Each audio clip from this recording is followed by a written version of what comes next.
Welcome to the Gaming Pulpit. This is your host, All Things Sony. Let me know in the comments what you liked or disliked about the video, and if you liked it, a sub would be appreciated. I really didn't think this would be a conversation. I didn't know.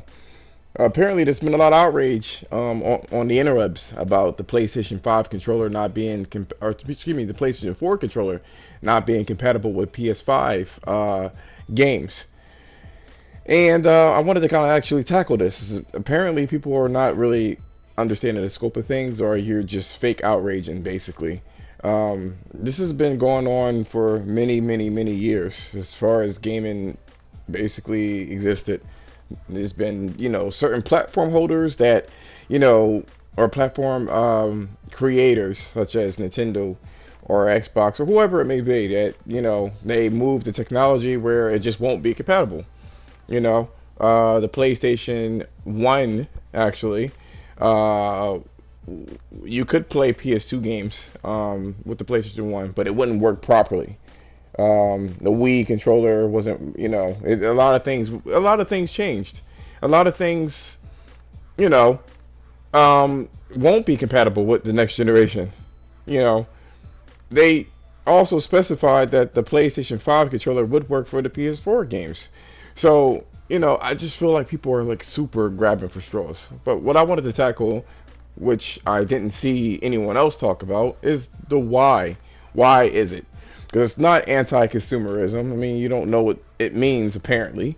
Anti-consumerism, or being anti-consumer means not into the interest of consumers. And the interest in, the actual company, or corporate, or whatever you want to call it. That's the gist of it. This is different.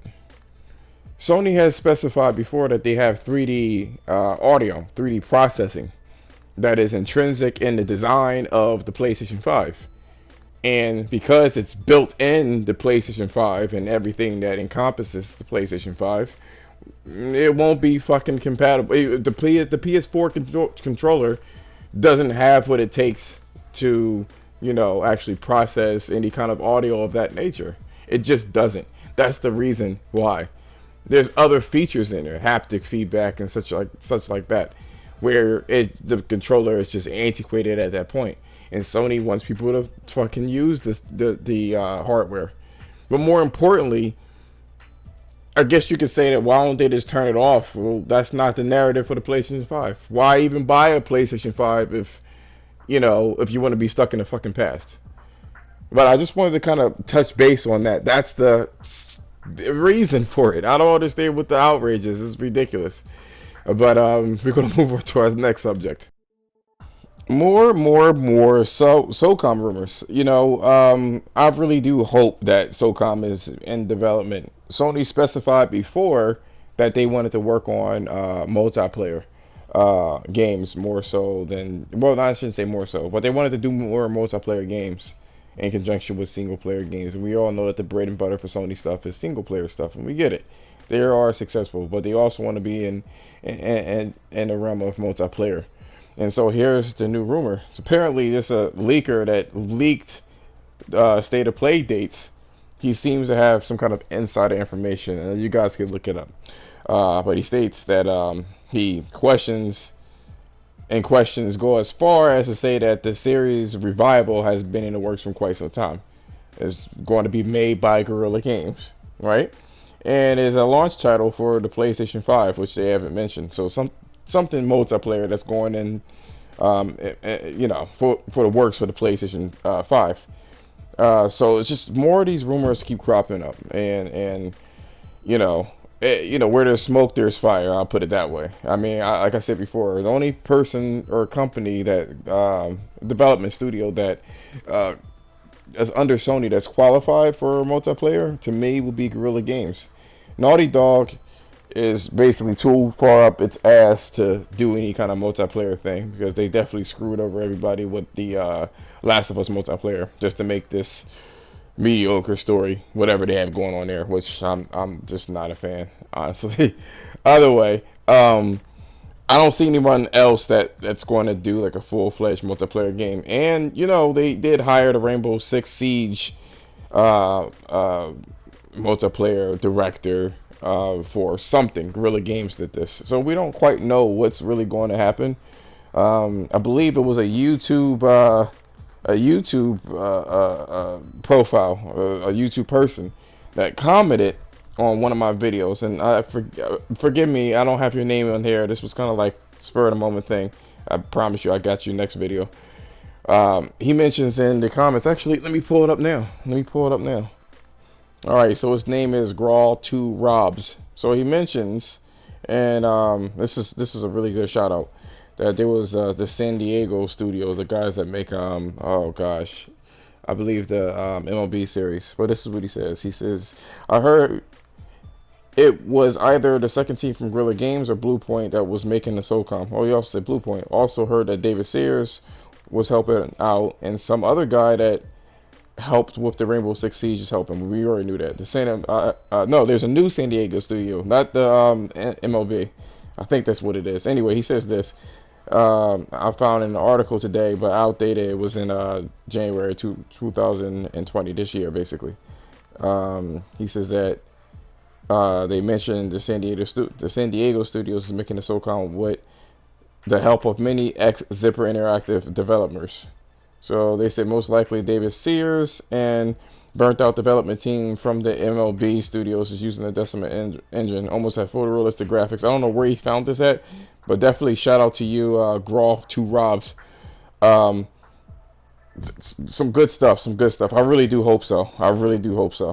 Whoever it may be, I'm pretty sure is in good hands, especially graphic and quality wise. Sony has definitely stepped up all of their quality, so we already know that they're good for it, definitely. Now, we're not going to go over all of Sony's finances and stuff like that, but I figure this is definitely a point of mentioning. Which is just a gaming division, right? Now, there's been talks about, having a free, Xbox was doing a free Xbox Live, which we now know is not a possibility. They flat out said that they're not doing it, period, point blank. So, suck it, I guess. No one's going to get rid of billions of fucking dollars for what? And they were already losing the money anyway. No one's going to do it. But either way, I digress. Essentially, people seem to think that the paying for online is where Sony makes the biggest money. So I would like to go over these numbers. First and foremost, out of all of the money that they made for the PlayStation division, which is almost half the fucking company at this point in time, hardware only makes up 9% of all of the sales that it has. Physical software, people buying games, that makes up, which kind of dropped as well, that makes up 6%. VR makes up 4% of their total their total amount. The network services, right? The network services. We're talking about PlayStation Now and PlayStation Plus. That makes up 16% of their finances. So if Sony really wanted to, they could literally make it a free to play for multiplayer in general, if they really wanted to.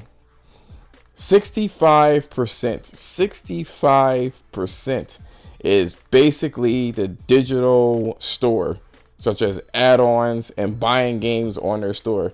65%.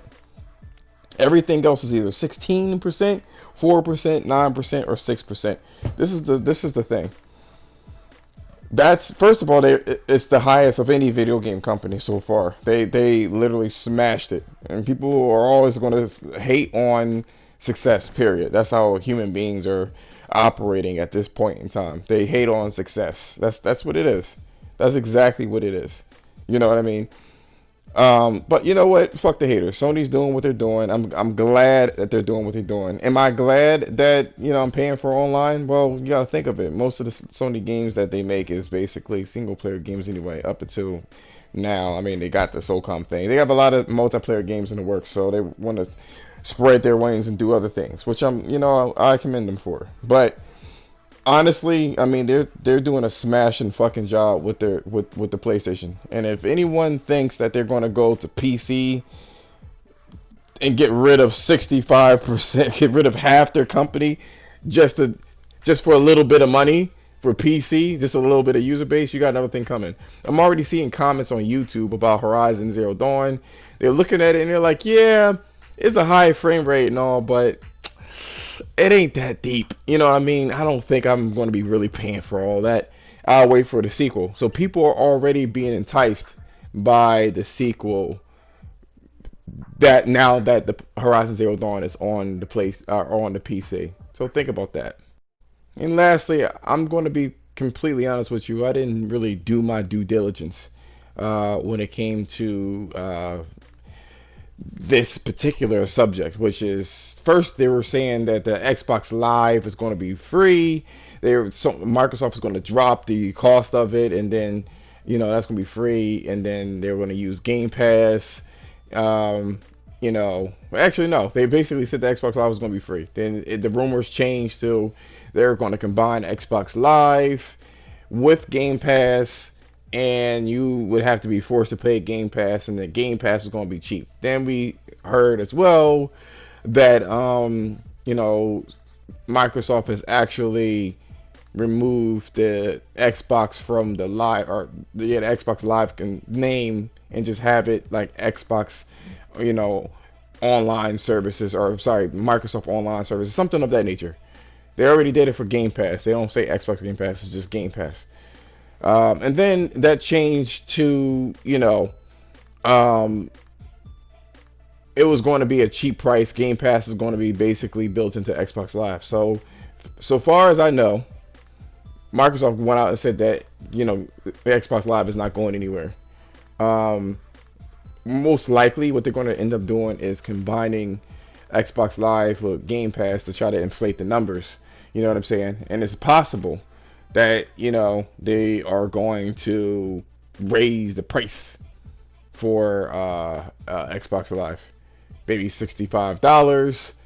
If you want to have Xbox Live / Game Pass together. The bottom line is this: they didn't really make that much money with Game Pass the way that they wanted to, and that's the thing. It's not a profitable, unless for AAA games, it's not profitable. You would have to have really small games to fill in this particular service. Something small and quick. That's the only way it's going to be, pretty much important. And Microsoft is fighting hard as hell to change the narrative to make you feel like you don't need AAA games. And Sony's making it very hard for them. But it did get me thinking, though. What if Sony next generation is going to combine the PlayStation Plus with PlayStation Now? They already kind of overlap anyway. You tell me what you guys think. Do you think that Sony should actually combine PlayStation Plus with PlayStation Now, and just kind of make like an overarching, service? I mean, me personally, as long as it doesn't increase the price for PlayStation Plus, I wouldn't have a problem with it. Another thing is some YouTubers are definitely complaining about, the content and what it means for the PlayStation Plus anyway. Why do I have to? Why are game selection like ass? Basically, is what they were saying. And the bottom line is this: is like the only way that it's going to be profitable is exclusive content. That's one thing that PlayStation Plus has over any kind of rented game services. The exclusive content. Even if Sony were to go out on a limb and have games day and date that's third party, they still have their exclusive games that will make the bigger difference. So even if we do get the exclusive games late, it's still exclusive content, and that's what makes the world go around. That's why Netflix has its own exclusive shows. That's why Disney has its own exclusive shows. Exclusivity is a big thing for people, and people need to understand that. You think it's anti-consumer? It's not. It's a fucking business. Like, get over it, And that's what's going to happen. Even if it isn't not successful, that's what they're going to do in the future. Probably the exclusives.